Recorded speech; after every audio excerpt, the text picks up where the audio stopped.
Do you ever wonder why some people find it so hard to take accountability?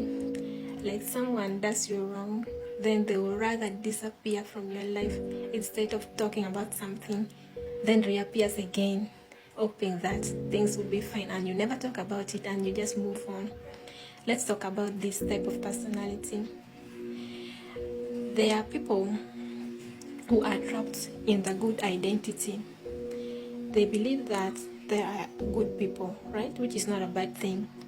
But then there is also a part of shame that is tied to this. And because they have not fully deconstructed shame, they believe that if they are a good person, then admitting to mistakes or wrong would then mean that they are not good anymore. They have not yet separated their worth from external factors like mistakes and other things.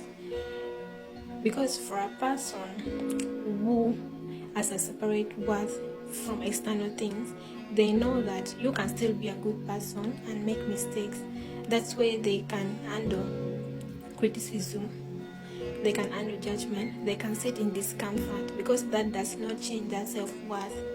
But a person who has not deconstructed shame from their self-worth and they're still trapped in the good person identity, they suffer with cognitive dissonance.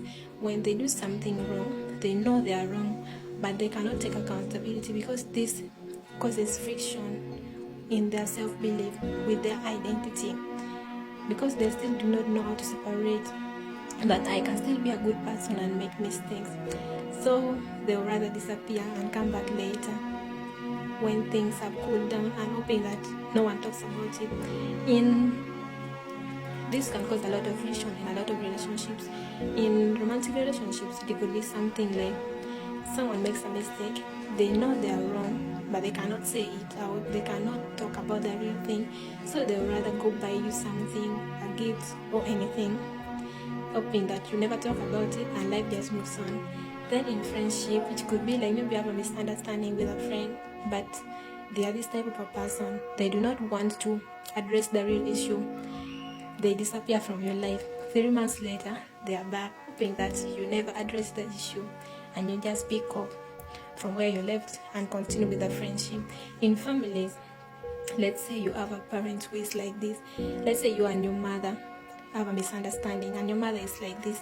Instead of addressing this, because they fear anything that triggers shame in them, because that will distort the self-image they have of a good person, they would rather triangulate, that is trying to bring in another person who has nothing to do with the misunderstanding between you two, and that puts them away, and then now centers you as the bad person. Now your siblings are reprimanding you, they're having beefs with you without knowing your side of the story, because another person has already told them, and she has brought people who are not even involved in the misunderstanding because she's so afraid to take accountability or face the real issue. This is the good person identity trap. If someone believes that they are a good person and they have not yet separated their self-worth from external factors, they will never be able to take accountability. They have zero tolerance for shame. And this does not mean they are bad. It only means that they have not developed the part of you that can handle shame. They have zero tolerance for shame. And this causes discrepancy in the self-identity they have made.